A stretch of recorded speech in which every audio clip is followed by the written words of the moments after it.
Symbol. एक तो YouTube channel subscribe कर लीजिए, दूसरा बेल आइकन के ऊपर क्लिक कर लीजिए ताकि हमारी आइंदा आने वाली वीडियोस आप तक टाइमली और तसलसल के साथ पहुंचती रहे। जनाब अली, शहबाज शरीफ एंड कंपनी लगता ये है हुकूमत तो कर रही है, दौरे भी कर रही है, लेकिन रोज़ाना की बुनियाद के ऊपर ताने सुनने पड़ते हैं। एक तो पीटीआई रोज़ ताने देती है कि आप फॉर्म 47 के ऊपर जीत कर आए हैं। अब तो और जिनके अपने हामी हैं वो एक अजीब-व-गरीब बात करना शुरू हो गए हैं। इन्होंने नेट मीटरिंग का एक नया इशू खड़ा किया। अब इसको अपने लोग कह रहे हैं कि देखिए, इससे आपका वोटर बैंक बड़ा मुतासिर होगा, ये कुछ होगा। अब मैं आपको एक मिसाल देना चाहता हूँ। सैयद तलत हुसैन जो तहरीक इंसाफ के बारे से जो गिरोह टीवी स्क्रीन्स के ऊपर करते हैं, जो इलेक्शन से पहले उनके तज्जियात थे, वो हम सब उनसे आगाह है। लेकिन सैयद तलत हुसैन ने रात एक ट्वीट किया, मैं ज़रा वो ट्वीट आपके सामने पढ़ के सुनाना चाहता हूँ, आपको बेहतर अंदाज़ा हो पाएगा। उनका नेट मीटरिंग पॉलिसी शहबाज शरीफ हुकूमत का सबसे गैर मकबूल और अवाम दुश्मन कदम है, जिस मुतवस्सित शहरी और नीम शहरी तबके को अपनी तरफ राग़िब करने का ढोल बजाते हैं, उसके सर पर हथौड़ा रसीद कर दिया है। हर कोई कोस रहा है। सरदार अवैस ने तो जीप पर डीजी खान चले जाना है। सियासी मराकज़ में जो इज़्ज़त अफ़ज़ाई हुई है, वो होनी है, वो शहबाज शरीफ और मरीम नवाज़ के हिस्से में आई है। ध्यान रखें, ये लाइन बड़ी इंपॉर्टेंट है। ध्यान रखें, गैर मकबूल हुकूमतों के एक पेड़ जल्दी फट जाते हैं। यानी ये पीटीआई नहीं कह रही, ये कोई और नहीं कह रहा। जो मैं आपको जुमला कहा करता हूँ कि पाकिस्तान के अंदर ना हालात एक जैसे रहते हैं, ना वाक़यात एक जैसे रहते हैं और ना पेज एक जैसे रहते हैं।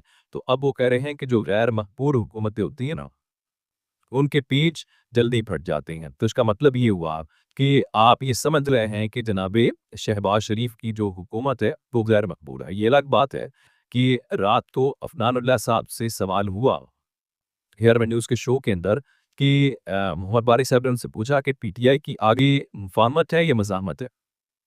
तो नून लीग के सेनेटर अफरारुल्लाह ने कहा, देखिए, जब हमारी पॉपुलैरिटी बढ़ती जा रही है, तो इनके पास मुफ़ाहमत के अलावा कोई चारा नहीं है। अच्छा, इतनी ज़्यादा आप में मकबूलियत है। फिर ये नेट मीटरिंग के मामले पे मुस्तफ़ा नवाज़ खोकर ये कह रहे थे कि आपने नेट मीटरिंग पर शोर तो ऐसे मचाया हुआ है जैसे अगलों ने कोई बात सुननी है या उन्हें कोई एहसास है। क्या कर लेंगे आप? वोट नहीं देंगे, उन्हें ज़रूरत ही नहीं है। फॉर्म 47 फिर मिल जाएँगे। जान लें, आपकी इस निज़ाम में कोई हैसियत नहीं है। आपका काम सिर्फ़ कमर तोड़ टैक्स देना है और अगलों का काम उस पैसे पर मौजे करना है। अच्छा, ये सारी बातें जो उन्होंने इस हवाले से की हैं। अब उस दौरान क्या होगा? शहबाज शरीफ साहब जो हैं, वो 18 फरवरी को फिर वाशिंगटन रवाना हो रहे हैं। वहाँ पे जो पीस बोर्ड है, उस इजलास में शिरकत करेंगे, खिताब होगा। 20 फरवरी को इत्तलात के मुताबिक अमरीकी सदर से मुलाकात होगी और आलमी रहनुमाओं से मुलाकातें होंगी और इत्तलात ये हैं कि उसके शख्सियत ज़ाहिर है फील्ड मार्शल भी जो हैं, वो भी अमेरिका जाएँगे और ये उनका ग़ालिबन तीसरा या चौथा दौरा होगा और ये सारी सूरत-ए-हाल उनके सामने है और वो एक पूरे का पूरा जो वफ़्द है, वो जा रहा है। तो उनको किस हवाले से फ़र्क नहीं पड़ता। लेकिन अब मैं आपको जो बात बताना चाह रहा हूँ कि कल नून लीग के कुछ करीबी लोग, जिस तरह मैं नाम लेता हूँ अज़हर जावेद हैं, तो वो सहाफ़ी तीन ज़ाहिर है वो नून लीग से उनकी अपनी अक़ीदत है। तो वो फरमा रहे थे, उन्होंने इमरान खान की तस्वीर लगाई कि new NRO loading via London. तो अब ये जो कल मुलाकात हुई, उस मुलाकात के ऊपर उनका ख़्याल ये है कोई एनआरओ हो रहा है। फिर ये सारी बातें होने के बाद जो है, वो मुनीर फ़ारूक साहब, जिनके बारे में मैं अक्सर कहता रहता हूँ कि ज़ाहिर है वो सिस्टम के तर्जुमान हैं। हमें उनके ज़रिए पता चलता है कि सिस्टम क्या सोच रहा है। तो ये सारी बातें, तो उन्होंने एक और बात जो है, एक उन्होंने 2-4 बातें की अपने व्लॉग के अंदर, मैं आपके सामने रखना चाहता हूँ। उनका मैं बसत एहतराम अर्ज़ कर रहा हूँ कि आप अपने आप से पूछिए कि क्या आपको लगता है कि ये जो सलमान सफदर को फ्रेंड ऑफ द कोर्ट बनाया गया, फिर उन्हें इमरान खान तक रसाई दी गई, तो क्या ये फैसला या आफरीदी साहब ने इधर ही बैठे बैठाए खुद कर लिया होगा? मैंने आपको कल जब ये मुलाकात हुई तब आपको ये कहा था, मुझे यूँ लगता है कि दरमियानी रास्ता निकाला गया है और दरमियानी रास्ता ये है कि इमरान खान की फैमिली से मुलाकात उन्हें दी जा रही है, उन्हें नहीं देनी। इमरान खान के डॉक्टर से मुलाकात ज़ाती तौर पे नहीं होने दी जा रही, क्योंकि आज भी असद उमर साहब जो हैं, उन्होंने ये कहा, उनका देखिए ये जो इमरान खान के वकील की इमरान खान से मुलाकात हुई है, ये अच्छी फीसद है। अब वक़्त ज़ाया किए बगैर जो शौकत खानम के डॉक्टर्स हैं, उनको भी इमरान खान से मिलने का मौका दिया जाए ताकि वो उनकी सेहत का जायज़ा ले सकें। मैंने आपको ये कहा कि अब ये चूँकि कहा गया कि चले हमने ये नहीं करना, तो उसका बेहतरीन हल ये था कि चलिए सुप्रीम कोर्ट के बाया कोई ऐसा रास्ता निकाले कि मुलाकात भी हो जाए और सेहत से मुतल्लिक भी आ जाए, तो एक गुडविल जेस्चर पे चला जाए। अब जैसे इमरान खान की बहनों को कल ये इल्म पड़ा कि उनकी जो मुलाकात हुई, उन्होंने बाहर आके बताया गया वो ठीक है, तो उनकी ज़रा वो खुश नज़र आए। तो अब अगली बात जो मुनीर फारूक साहब ने की, मगर याहिया आफरीदी साहब ने बहुत कुछ सोच समझ कर ही ये फैसला किया। ज़ाहिरी बात है कि उन्होंने मुशावरत भी की होगी, और जब मुशावरत होती है, तो वो खुली मुशावरत होती है। थोड़े को बहुता जाएँगे।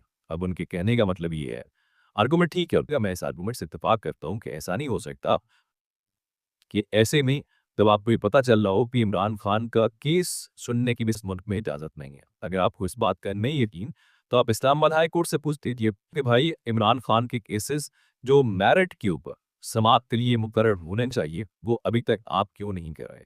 तो जिस मुल्क के अंदर एक शख्स का केस सुनने की भी इजाज़त ना हो, तो आप मुझे बताइए कि उस तक फ्रेंड ऑफ द कोर्ट मुकर्रर करके उसके सर तक किसी को रसाई दी जाए और फिर कहा जाए कि आप रिपोर्ट सबमिट करें। क्योंकि सलमान सफदर साहब की कल मुलाकात हो गई थी, और उस मुलाकात के बाद उन्होंने आज सुप्रीम कोर्ट में अपनी तफसीली रिपोर्ट सबमिट करनी है और उसके बाद कल समाअत होगी। तो क्या ये पॉसिबल है?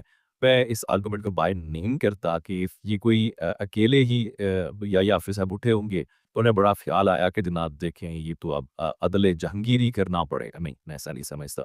मैं उसको दरमियानी रास्ता कह रहा हूँ। चलें, मुनीर फारूक उसको खुली मुशावरत कह रहे हैं कि सब ऑन बोर्ड होंगे, ये चीज़ें होंगी।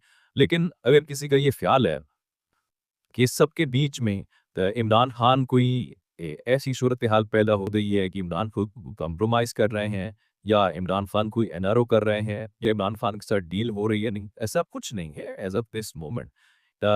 हाँ, ये कुछ पॉज़िटिव चीज़ें ज़रूर हुई हैं, और वो पॉज़िटिव चीज़ें जैसा कि कल मैंने आपको बताया कि एक मुलाकात हो गई, या एपेक्स कमेटी में जो कुछ कल हुआ, फिर ये मुलाकात हो गई, फिर अली ज़मार वकील आपको रिहा हो गए, क्योंकि उनकी जो तस्वीरें मैंने ऐशो बुट के देखी हैं, उनके ऊपर जिस किस्म का तशद्दुद किया गया है, तो आप अंदाज़ा लगाइए कि जिस मुल्क के अंदर किसी बार काउंसिल के मेंबर की ये हैसियत हो, जिसने लोगों के केसेस लड़ने होते हैं, और उसके साथ आपने ये सलूक किया है, तो आम आदमी के साथ क्या होगा? उनके बाजुओं के ऊपर, उनकी कमर के ऊपर, उनकी टाँगों के ऊपर बहुत तशद्दुद किया गया है और पट्टियाँ लगी हुई हैं। और छोड़िए कि पीटीआई के जो एमएनए जुनैद अकबर साहब हैं, उन्होंने ये इंकशाफ किया है कि उनको नून लीग की एक खातून एमएनए के ज़रिए धमकी भिजवाई गई है, और उनको कहा गया है कि आप बाज़ आ जाएँ, वरना आपका हशर-नशर कर दिया जाएगा। जुनैद अकबर साहब जो हैं, मैंने कल भी उनके मुतालिक ये कहा था कि जुनैद अकबर की लॉयल्टी के ऊपर या इमरान खान से वफ़ादारी के ऊपर सवाल नहीं उठाया जा सकता। जुनैद अकबर ने जब पीटीआई के साथ जो कुछ 9 मई के बाद हुआ, खैबर पख्तूनख्वा में जिन लोगों ने बहुत सफ़र किया, गिरफ्तारी बर्दाश्त की, फिर उनकी तस्वीरें जारी की गई हवालात से, तो जुनैद अकबर उसमें टॉप पे आते हैं। फिर उनकी वालिदा ने जो वो खुद कहते हैं कि पैगाम दिया कि तुम्हारी लाश आनी चाहिए, लेकिन तुम्हें कंप्रोमाइज़ नहीं करना। तो फिर वो खड़े भी रहे, फिर उनके साहबज़ादे ने भी जो कुछ कहा। तो उस हवाले से मैं कहता हूँ, हर बंदे की आपने फौरी तौर पे उसको कटहरे में खड़ा करना भी मुनासिब नहीं होता।